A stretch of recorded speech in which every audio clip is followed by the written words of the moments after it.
It's Longy from Solar Cutters and RACV. I'm here at Fronius today with the lovely Rod Dewar, my best friend, aka Hot Rod, as he's known as. We're here today looking at the much anticipated Fronius Gen24 Plus. And I've been waiting a long time for this to hit the market. So Rod, can we take a look inside? Hey Jack, how you going? So we're pretty happy to be able to unbox this with you today and show you what's going on inside the box and inside the inverter once we get it out. I think one of the things which people forget about this is, or don't really take too much notice to, is the sustainability of products. So with this one here, right from the cardboard box, also to the contents of the inverter. So 80% roughly of the production costs, so let's say heating and cooling and production in Fronius International, is from renewable energy. And into the product itself, there's about 90% of the cardboard and plastics that are used as well are recyclable, including also the aluminium. So the aluminium that gets used for the chassis is made out of recycled aluminium as well, up to about 90%. So yeah, let's have a look and see what's inside the box. Have a look. Careful. Oh, cut someone's computer cable. Okay, another thing as well, you can see, instructions. Already seeing some differences here to the snap inverter on the packaging. So we actually got the instructions on how to take the inverter out of the box. That might sound quite a bit stupid, how do you take inverter out of the box, but you'd be surprised how many damaged inverters we get with people not taking out the box properly. But yeah, this gives you like a rough idea of the installation process. So we're going to run through that as well. Is this, just before we jump into the box, is this to make it easier for the installer to sort of get it on the wall? Yep, so I guess also with our current snap inverter range, you have to pull the inverter out, probably leave it on the ground or put it on a table or something like that, and then pull the various bits apart before you can use it. Whereas this, we've actually put it into the box in the order that you would install it. Okay. So, so here are the instructions here on the side there. So we've got the quick start guide, so that goes in the bin. So that's a guide that the installer should be reading. No one reads that, right? So look, here's the polystyrene bit. We'll take that out. And first thing you have here is then the mounting bracket. So this bracket here, so anyone's familiar with the snap inverter, so you've got these multiple kind of tongues that you bend out. So we've got that on the snap inverter as well. So it's a lot smaller and lighter than the snap inverter, but this would then go on like this. So we can show you how it mounts. Oh, hang on, might do if I do it the right way around. There we go. So of course you would screw that on the wall and these various screw points here. So that's the mounting bracket. Then we have the inverter itself. So we lift that out itself, which you pull out here, and we clip this onto the wall. See this way around. Snap. It's kind of got a bit of a snap, not as much as before, but yeah. So where's the screen? Screen. Oh. All inverters should have screens. You meant to order that beforehand. So no, but seriously, there is no screen on here because this is a hybrid inverter or multi-mode inverter, like others like to call it as well. And so when you've got a multi-mode inverter or an inverter where you have a battery connected, there's a lot going on. So, you know, PV to battery, battery to grid, PV to grid. There's a lot of different energy flows. And so hence it gets too much to be actually to put onto a display in a understandable form. And also because of the complexity, or let's say the capabilities of these inverters, you really want to have these things online anyway. So yeah, basically these should always be online, especially if you've got a battery. Good point. I noticed a different fan here on the Gen24 range compared to the Snap. Can you take us through the thinking behind the new design of the fan? So yeah, we've kept with the active cooling principle. So basically with a fan, so not static cooling or convection cooling, you should say. The design behind that really is because it keeps the components cooler. The design that we do is designed it for 20-year lifespan, and you can only really do that if you have the components nice and cool. So having this, you see the size of the heat sink, because of that, we've been able to reduce the size of the fan, or let's say reduce the amount of airflow that needs to go through there. And the design also is very efficient in the way of getting rid of the heat as well. So, yep. And also in some countries, you can mount the inverter horizontal. Oh, okay. And so you can't do that in, like some countries do that, and you can't do that obviously if you have convection cooling. So, were you able to reduce the noise of the unit? Yeah, so the fan on this, the RPM is slower than it is for the snap inverter range. And we've had it saying, we've got one hanging on the wall there as well, and even when that was running, you can almost not hear it. So it is a lot quieter than the snap inverters. So moving on, so Rod, why don't you tell us about some of the installation and physical differences compared to the snap range? So I mean, as you can see, it is a lot different to the snap inverter range, totally different new design. Some of the things I guess Fronius always tries to look at the installer and the needs of the installer, making it easy for them to do it. So one of the new things we've got on here as well, here's my handy screwdriver, is the 180-degree lock screws. So in here, don't need to worry about what the torque is with these things. You just literally twist it 180 degrees, and that then loosens the cover. So it just comes off like that. So that's one new innovation that we've got on there. You'll see also that the connectors that we have here, so for your DC on this side, your AC and your PV point. Yeah. So on this one here, it's just a spring-loaded connector, and also for putting the cables in, you just spring them up. So you don't need to worry about how tight the screws are. Like you have a screw that's not tight enough, you could get a hot spot and then cause arcing. So these do the exact tension that you need on the torque. So it's just a clip spring type topology with that. And then also we've got the data manager, which people may be used to with the snap inverters. That's been replaced by a new comms board or card called the Pilot, and there as well. Why'd you go away from the data manager? Just to give it more CPU and processing capability. There's a few other various things on there. So you've got 2 Modbus inputs on it, so you can do external control.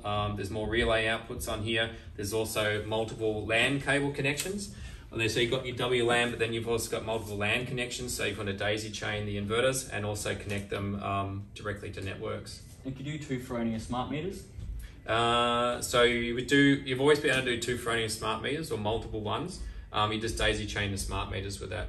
The reason for the 2 Modbus connection is one for a smart meter and one for an external control like a SCADA or something like that. So the other thing which I think is pretty cool for installers is we've got knockouts, so you can actually drill holes in certain sections of the inverter. You'll see on the side and this side as well. And rear entry?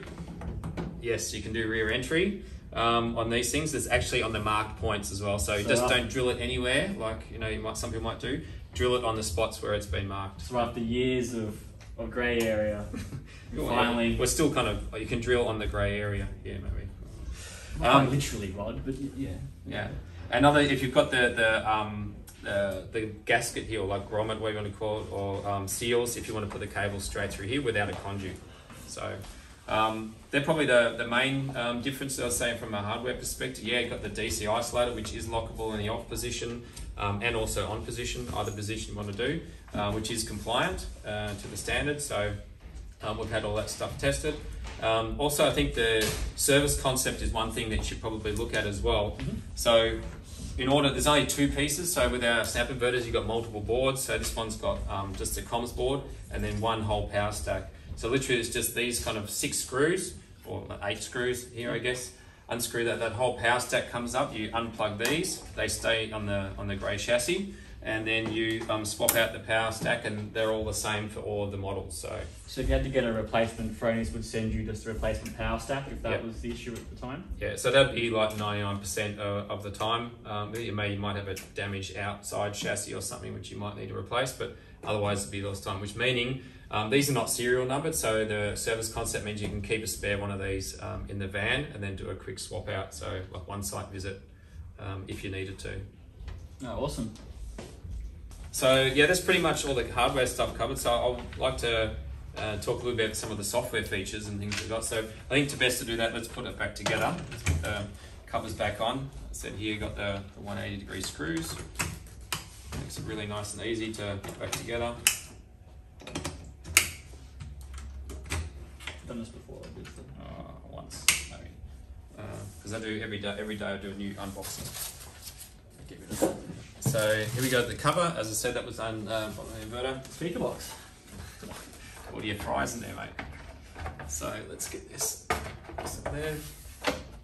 So in order to, and one of the things that makes the DC ISO compliant as well is you've got to, you can't remove this cover until it's in the off position. So if you're putting it on, you need to make sure it's in the off position. So again, this is also 180-degree screws here. There we go. So let's turn this thing on. Okay, there we go. So first thing is the AC power supply will start up. It's booting up the pilot, and so you notice that there's no display, but these are the different display bits you've got here. Is the data manager card, or the pilot card, is that powered by the AC or the DC? It's powered by both. So it's got dual power supply. So if you've only got DC, or most of the time you probably only have AC, if anything, then you can power that up and start doing the commissioning things as well. So that's just booting up. Let's see. This takes like a minute or so. That should then turn off. And the different lights on here, I guess, so you notice there's only real one button in the middle. It's a light sensitive button that when you touch it, it turns on and off. Also, that's the power to tell you if it's feeding in or not. You got the different colors, and then this is your communication. So this is connected to the internet or connected to the device. So now you just got to put it in the middle like that. See how it flashes. So if you press it once, that turns on the access point, and if you press it twice, it flashes green, and that's your WPS. So I think what's been improvement from this model to the snap inverters is the WPS function. So we have the WPS in the snap inverters, but it's a bit trickier to get access to, whereas this you just double tap it and it starts for you. And a lot of installers with the snap would just end up going to site with a LAN cable and a laptop. No, you can change it via the access point, but still you doesn't have WPS. That. So this is easier for an end customer. So as soon as they change their modem or Wi-Fi password. So yeah, classic. No Wi-Fi sticker on here. Maybe that's another difference. Didn't it say that? There's no Wi-Fi sticker on here. No Wi-Fi sticker. Oh. We're gonna do. We have to think up some more posts. So yeah, once you get WPS, that stays for roughly about 2 minutes until it pairs, and then you'll connect to the internet. So now it's doing a reboot. Some other features, software-wise. So it's got the dynamic pitch manager, which the snap inverters do as well. So that's to help combat shading with a complex algorithm of getting around shaded panels. What else have we got there? So we've got Afci, which is an arc fault circuit interrupter is what it's short for, but it's like arc fault detection. That's built into it. We don't have it activated in Australia yet, but that's something we're going to do as default soon. Is Dynamic Peak Manager activated by default on this model now? Yeah. Okay. So they are on the snap inverters as well, but not at the very start, but for the last few years they have been, yeah. So remote access, I mean, that's one thing with these things that we've enabled as well. So however, we're not quite as loose as some of the other manufacturers. We want a bit more customer consent. Yeah. So at our end, if an installer wants to get access or wants for us to get access to it or have something changed remotely, the end user has to just get to the web UI and then activate and say, allow remote access. That stays allowed or activated for 72 hours, and then we can get access to it remotely to do some changes and things with it. So we're a little bit cautious with letting installers or let anyone do that. I guess feedback we've had some customers is you've just bought a device, you put it into your network, and you don't want someone having constant access to that because you're actually going through someone's router. So. And can you re-trigger the access if the 72-hour time lapses?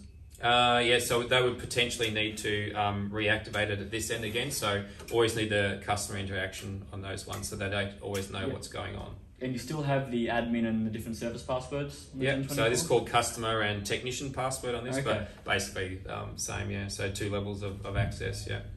Awesome. So, I mean, some other things in there as well. Let's say we've got PV point, which mentioned this before, so that's also a hardware but also a software type of configuration. We have two types of backup. So we have full backup, that comes from the AC output, the normal AC output, which you need some extra components, which we'll talk about in a minute. Or you have the PV point, which can run from a battery. It's a single phase output with 3 kVA. That can run from solar or from a battery. So you can actually, it's kind of quite a simple, easy, in the box type of backup where you don't need any extra components. Just wire up like a GPO or something, and then the customer can have that even if they don't have a battery. So, and that power point's only activated in an outage. Yeah, so that activates only in an outage, so hence you wouldn't connect it up to, let's say, a permanent fridge or something like that on those particular ones. Yeah.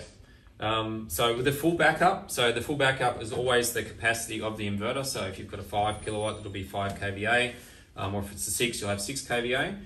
There is peak power to that, which is about 1.1, 1.2 times whatever the inverter is.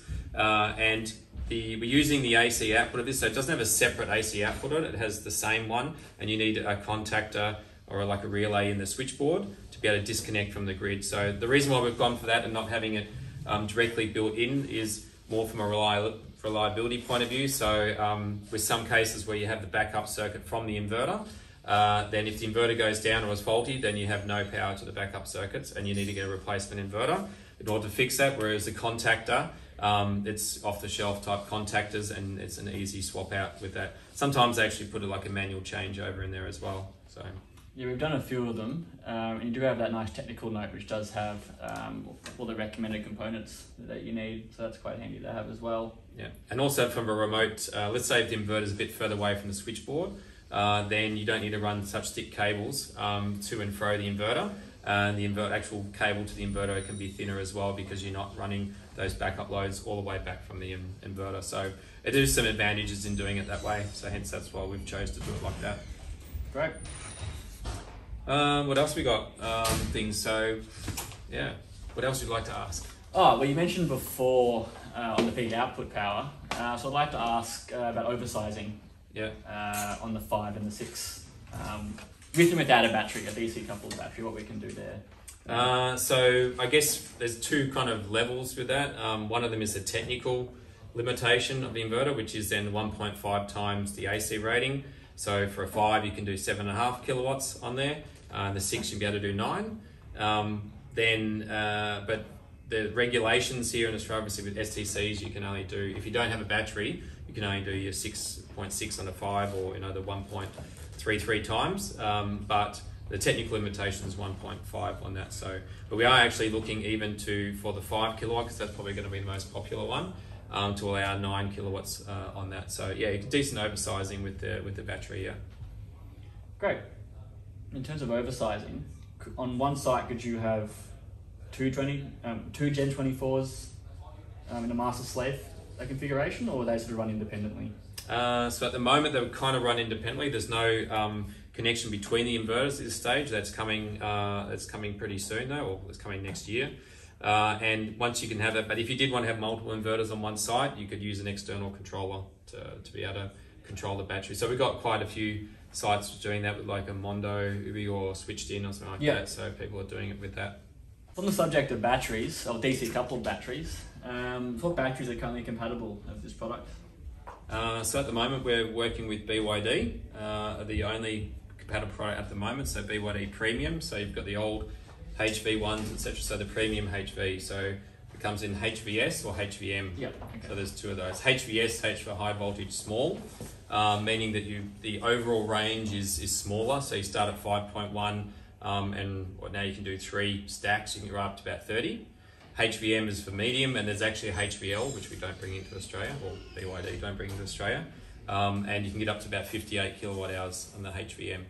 So with that, so multiple different stacks in series. Awesome. So the HVM starts at a higher thing, so the minimum is 11, but it goes right up to 58. So you kind of just need to decide beforehand, or have a bit of an idea which range you're working in, but it's always upgradable over time.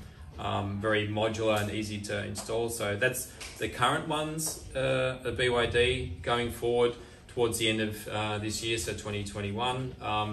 is LG Chem. So they bring out a new Flex range, so not the new Resu range. We're not going to be compliant with those or compatible. It would be the Flex ones. So the Flex ones, as the name says, they look pretty cool actually with Tetris type thing. You can have a wall mount, like wall mount or floor mount, and anywhere between, I think it's 8.6 and about 34 kilowatt hours with those. So they're the two that are on the roadmap, or let's say already there, and another one on the roadmap, and there may be some furthers after that. Yeah. No Fronius battery. Not at this stage. We are debating about doing a Fronius battery again, maybe. So just Union tour. So get the old one out. We're just going to put a different cover on it. Yeah. Awesome. What else do we need to know about this thing? I was actually going to ask about the clearance zones. Seeing yeah. as the fan is now centrally mounted, pushing out, and the heat dissipating this way. Yeah. Does the clearance zones change on this model?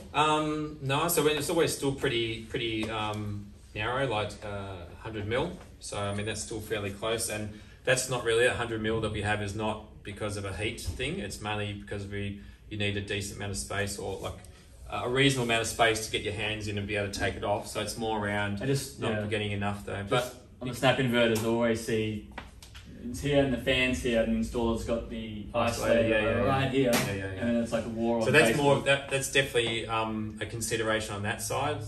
Like you want to have that 100 mil for the air intake because it comes in from that side, this side. Whereas that's not a consideration, because I did ask if, does it have to be 100 mil, can be less, and they're happy for it to be less, but they just have concerns about people being able to remove the inverter properly without, dropping it, or like not getting a proper grip on it. So hence that's where the actual 100 mil comes from with these ones anyway. So just totally reasonable, I guess. Yeah. There's been some fascinating insights today, Rod, with the new Primo Gen24 Plus. I really appreciate your time and Fronius' time for showing me around this great machinery you got here. So thank you. No worries. Hot Rod. Thanks for coming, Jack. Good to always have you here. And the CPD points. The CPD points. No, those costs, pay for that. It's possible.